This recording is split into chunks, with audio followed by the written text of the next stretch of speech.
O hino brasileiro nasceu ao calor das agitações populares, num dos momentos mais dramáticos de nossa história. Para comemorar a abdicação de Dom Pedro I, o hino, que havia sido criado em 1822 para saudar a emancipação política, se transformou num grito de rebeldia da pátria livre contra a tutela portuguesa. Durante quase um século, o hino nacional brasileiro foi executado sem ter, oficialmente, uma letra. Os primeiros textos não eram bons, ora insultavam os portugueses, ora bajulavam o soberano reinante. Assim, a composição de Francisco Manuel da Silva, só em 1909, recebeu uma letra definitiva. O assunto da aula de hoje é o período regencial, as regências, entre 1831 e o ano de 1840. Bom, mas para nós entendermos esse período da história do Brasil, nós temos que voltar um pouquinho, em março do ano de 1831. Este mês marcou a chamada Noite das Garrafadas, um episódio que vai culminar na famosa abdicação de Dom Pedro I, no dia 7 de abril de 1831. Dom Pedro I, devido a vários fatores políticos e econômicos, mas principalmente a sucessão do trono português, o leva a abdicar em nome de seu filho, Pedro II. Porém, Pedro II era menor de idade e a Constituição de 1824 dizia algo a respeito disso, ou seja, que Dom Pedro II não poderia assumir o trono e assim entraria um período que nós chamamos de regência ou período regencial. Vamos fazer o seguinte, vamos dar uma olhada nesses artigos que proibiram Dom Pedro II de assumir o governo? Vamos lá. Artigo 121. O imperador é menor até a idade de 18 anos completos. Artigo 122. Durante a sua menoridade, o império será governado por uma regência, a qual pertencerá ao parente mais chegado do imperador, segundo a ordem da sucessão, e que seja maior de 25 anos. Artigo 123. Se o imperador não tiver parente algum que reúna estas qualidades, será um império governado por uma regência permanente, nomeada pela Assembleia Geral, composta de 3 membros, dos quais o mais velho em idade será o presidente. Artigo 124. Enquanto esta regência, se não eleger, governará o Império uma regência provisional composta dos ministros de Estado do Império e da Justiça, e dos 2 conselheiros de Estado mais antigos em exercício, presidida pela imperatriz viúva, e, na sua falta, pelo mais antigo conselheiro de Estado. Bom, através desses artigos que você viu agora da Constituição de 1824, você acaba de entender que, com a abdicação de Dom Pedro I, Dom Pedro II não pôde assumir o governo, por ser menor de idade. Já que Pedro II era menor de idade, Dom Pedro I teve que nomear um tutor, José Bonifácio, e organizar o período, que é o tema da aula, regencial, de 1831, da abdicação de Dom Pedro I, até 1840, com o golpe da maioridade e a subida de Pedro II, Dom Pedro II, ao poder.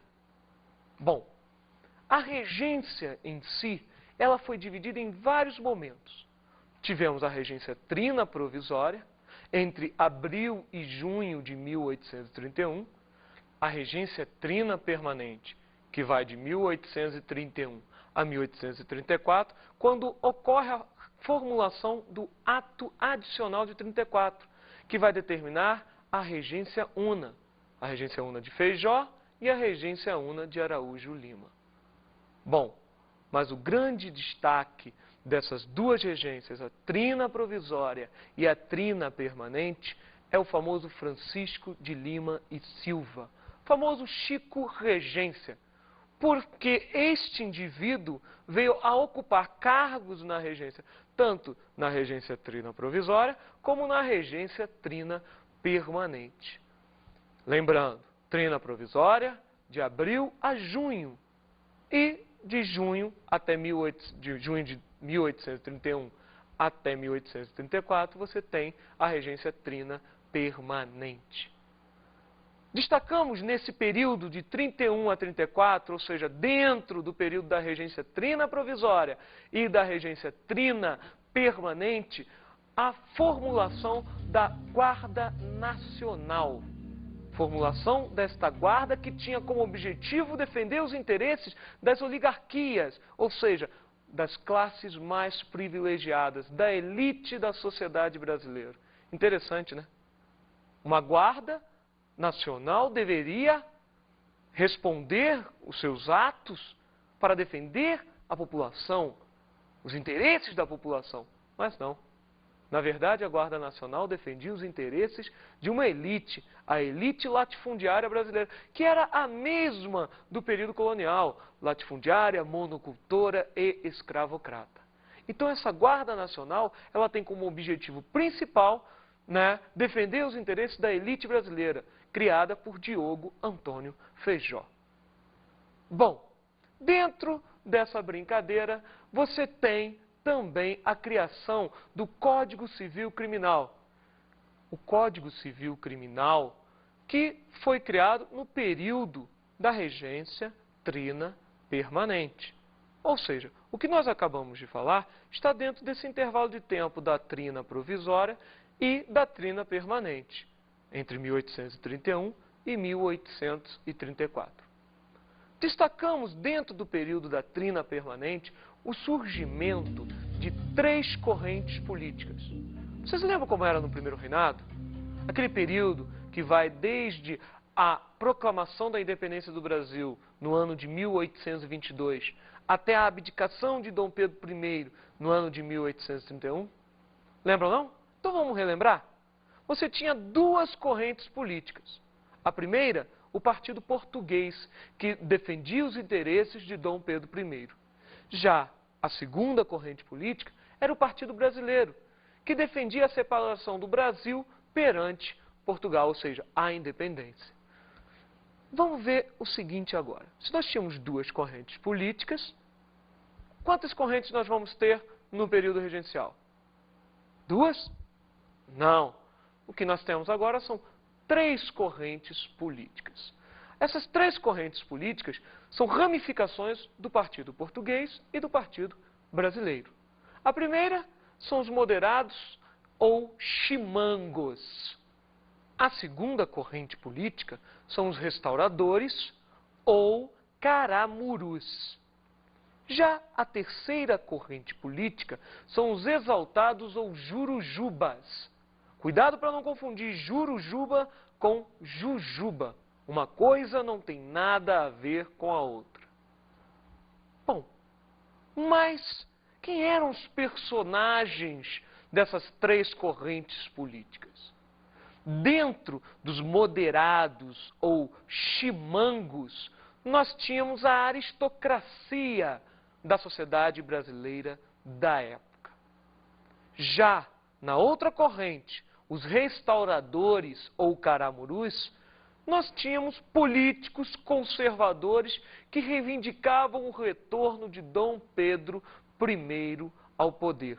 Retorno esse que acabou ficando no esquecimento a partir do momento que ele veio a falecer no ano de 1834. Já a terceira corrente política, o nome já diz tudo, eram os exaltados.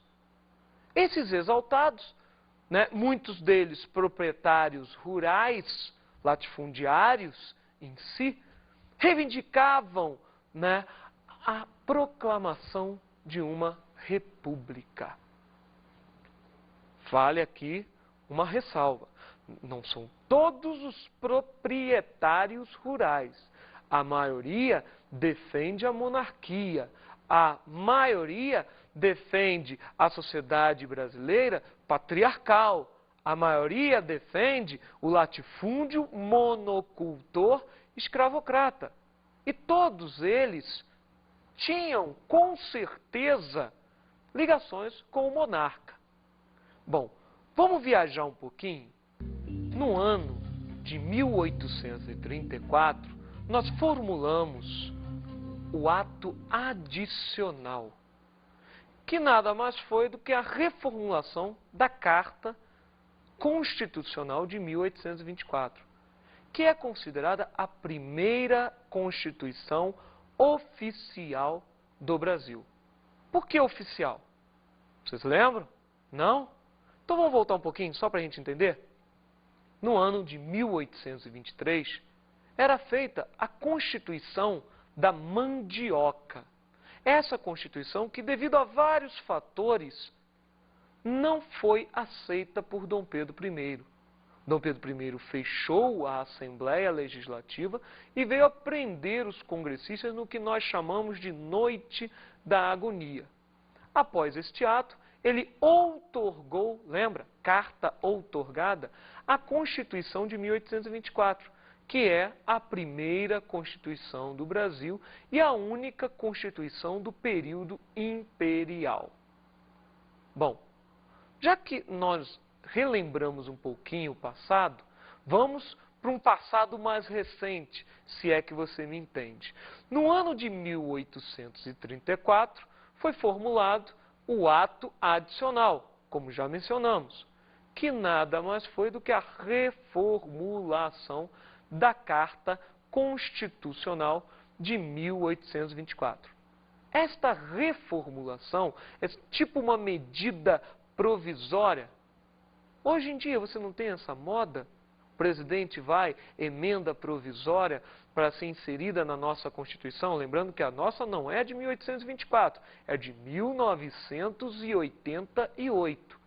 Lembra disso? Emenda provisória, medida provisória?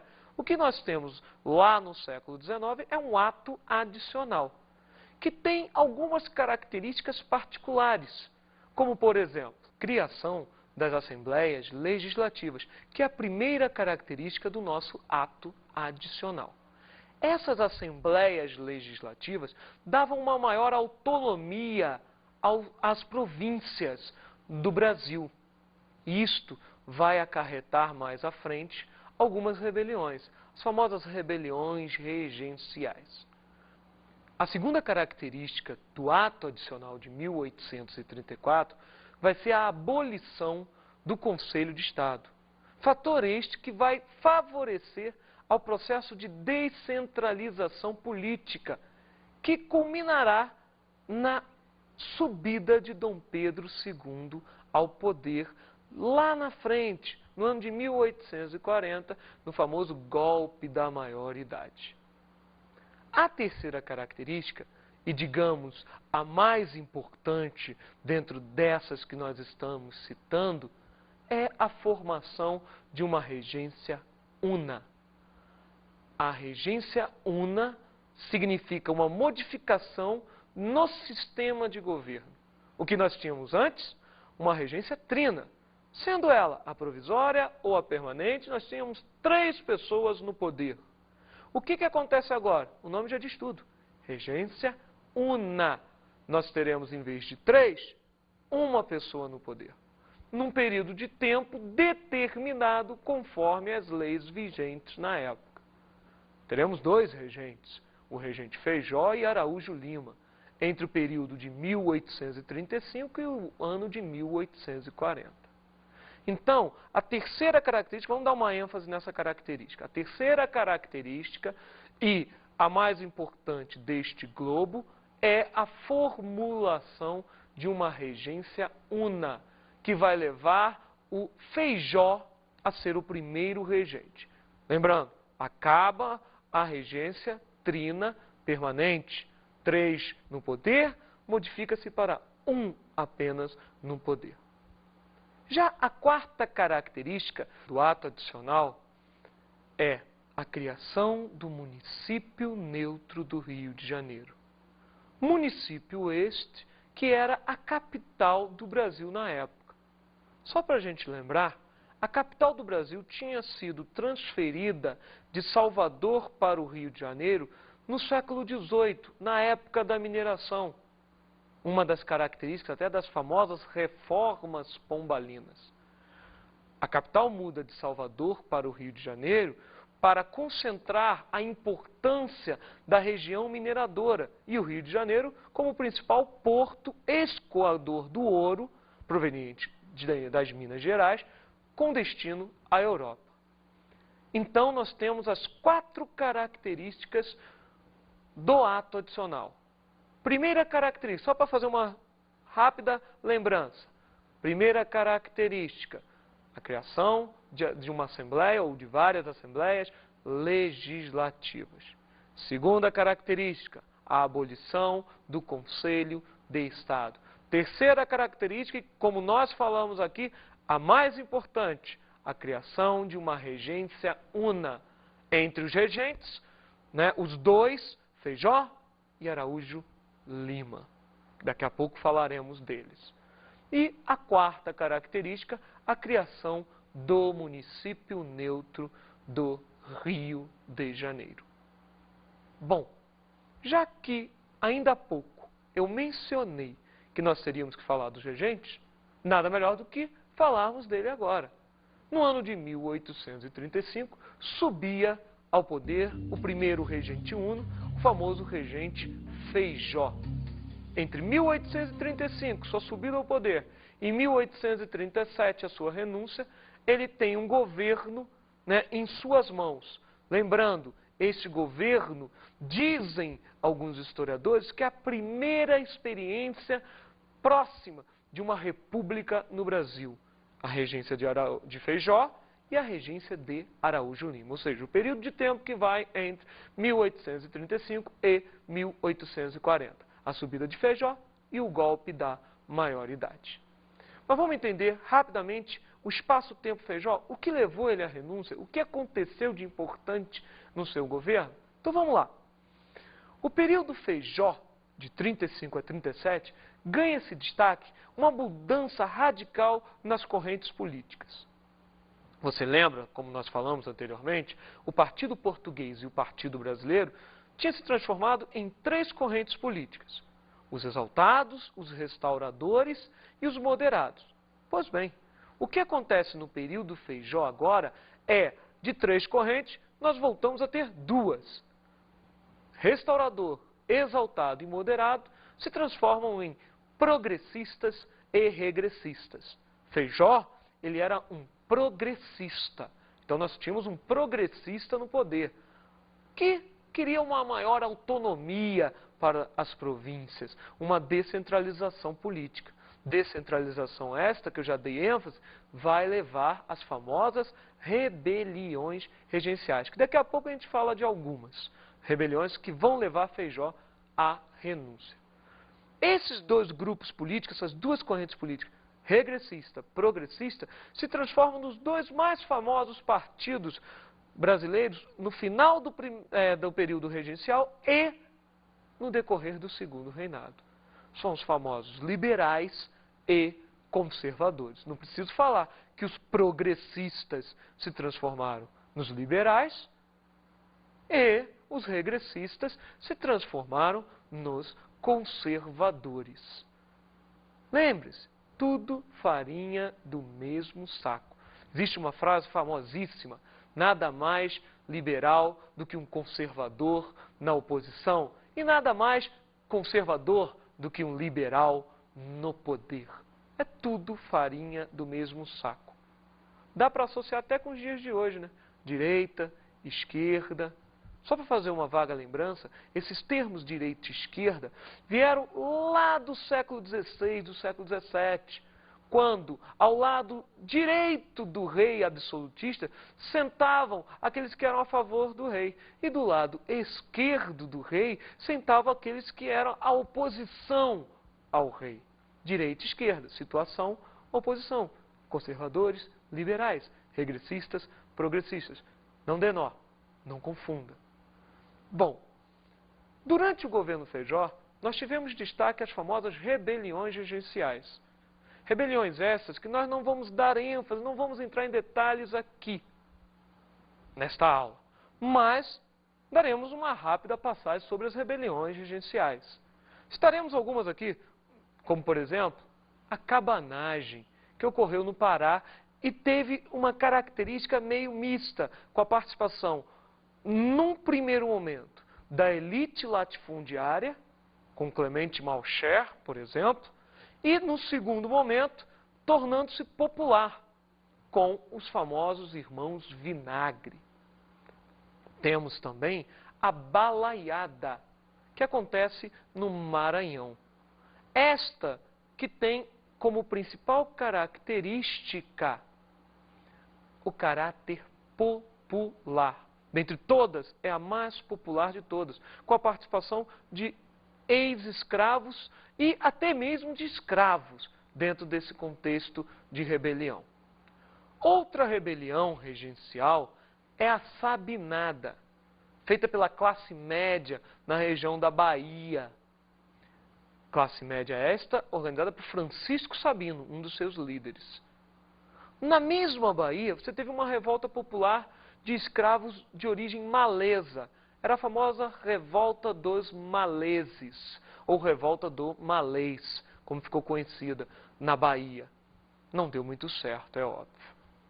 Mas a mais famosa de todas as rebeliões regenciais, que teve uma maior duração, 10 anos, entre o ano de 1835 e o ano de 1845, ficou famosa até nas telas e nos livros, a famosa Casa das Sete Mulheres. Quem não lembra de Giuseppe Garibaldi, vulgo Tiago Lacerda?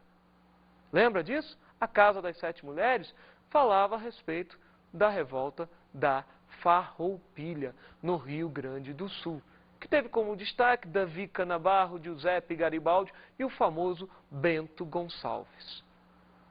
Todas essas rebeliões regenciais, as 4 principais, Cabanagem, Farroupilha, Sabinada e Balaiada, foram decisivas para o regente Feijó renunciar. Não aguentando as pressões políticas e principalmente econômicas, Feijó renuncia em 37, dando margem à subida ao poder de Araújo Lima, provisoriamente, até que ele foi eleito no ano de 38 e com mandato interrompido no ano de 1840, com a subida de Dom Pedro II ao poder. Bom, então vamos fazer o seguinte, vamos passar rapidamente uma análise a respeito do outro regente, o regente Araújo Lima, que fica no poder entre 1837, a renúncia do Feijó, o primeiro regente, até 1840, o famoso golpe da maioridade. Bom, o regente Araújo Lima, ele não era progressista. Ele tinha uma característica totalmente regressista, ou seja, os regressistas retornavam ao poder. Os regressistas tomavam conta do poder no Brasil, na figura de Araújo Lima e de seu braço direito, Bernardo Pereira Vasconcelos. Nosso colega Araújo Lima subiu ao poder a partir da renúncia e, de cara, vai combater as rebeliões regenciais, dando fim a algumas e a outras dando apenas combate, sendo encerradas no período do segundo reinado com Dom Pedro II ao poder, como é o caso, por exemplo, da famosa Revolta da Farroupilha, ou Guerra dos Farrapos. O Araújo Lima, ele promove a criação de um dos órgãos mais importantes para a coletânea da historiografia e da própria geografia no Brasil. Araújo Lima criava o IHGB. O que significa isso? Instituto Histórico Geográfico Brasileiro. Com que objetivo? O nome do instituto já diz tudo. Instituto Histórico e Geográfico Brasileiro. Reunir o quê? Reunir os documentos, mapas que fossem importantes para contar a história do Brasil, para determinar a geografia do Brasil. Então, era criado o IHGB, o Instituto Histórico Geográfico Brasileiro. Porém, no mesmo governo de Araújo Lima, na qual nós temos os regressistas no poder, que vão ser chamados daqui a pouquinho de conservadores, os progressistas eram a oposição, os liberais. Com isso, a descentralização política crescia no cenário brasileiro. O que isso pode acarretar? Um golpe. Que golpe? Possivelmente a subida de Pedro II ao poder. Bom, no final do período regencial, era formulado o Clube da Maioridade. Já tem uma certa ideia para que serviria esse clube. O clube serviria para levar Pedro II ao poder. Bom, mas Pedro II não tomou nem o lado dos liberais, nem o lado dos conservadores. Pedro II, ele vai simplesmente, devido à descentralização política existente e a elite brasileira reivindicando um maior centralismo político, ele vai dar um golpe. Este golpe nós chamamos de golpe da maioridade. Este golpe foi resultado de uma campanha. Vamos dar uma olhada rapidamente num trecho dessa campanha? Vamos lá ver? A campanha pela maioridade ganhou a Câmara, o Senado e as praças. Manifestações populares em versos e em quadrinhas podiam ser ouvidas nos salões e nas ruas, algumas a favor, como: queremos Pedro II, ainda que não tenha idade, a nação dispensa a lei, viva a maioridade. Outras nem tanto. Por subir Pedrinho ao trono, não fique o povo contente, não pode ser coisa boa, servindo com a mesma gente. Escutaram o trecho? Repararam? No finalzinho, Dom Pedro II vai subir ao poder através de um golpe, denominado golpe da maioridade. Lembra disso? Maioridade. Porque segundo o artigo lá da Constituição de 1824, ele não poderia assumir com menos de 18 anos. Porém, acontece o contrário. Ele assume o trono, ele sobe ao poder com menos de 18 anos. Esse momento nós chamamos do golpe da maioridade. E se vocês escutaram bem o trechinho, vocês repararam que os grupos políticos que estão ao redor de Dom Pedro II são os mesmos. Então, só para a gente fechar, Dom Pedro II chega ao poder no ano de 1840, dando início ao que nós chamamos de Segundo Reinado. O Segundo Reinado é um período, ou também chamado de Segundo Império, é o período que vai do golpe da maioridade, o ano de 1840, até a proclamação da República no ano de 1889, quando a família real é expulsa do Brasil. Mas isto é uma outra história. Que tal agora nós darmos uma olhadinha nas dicas de estudo? Vamos ver?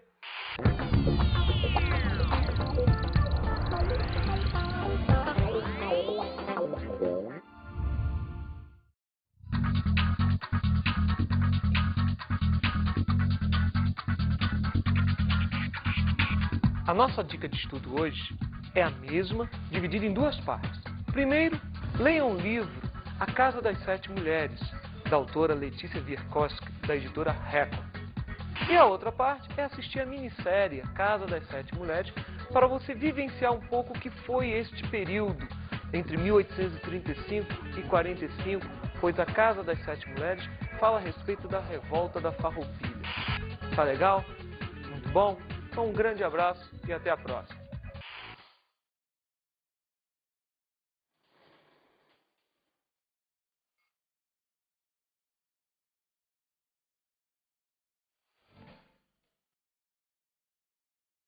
Na aula de hoje, analisamos o período da regência, de 1831 a 1840. O período regencial ele foi dividido na regência trina provisória, na regência trina permanente e nos dois regentes unos, Feijó e Araújo. Abordamos a abdicação de Dom Pedro I em 1831. A abdicação de Dom Pedro I acarretou o início do período regencial no Brasil, pois o seu filho, Pedro II, ainda era menor de idade. E vimos o golpe da maioridade de 23 de julho de 1840. O golpe da maioridade concretizou a subida de Dom Pedro II ao poder, dando início ao Segundo Reinado. Até a próxima aula!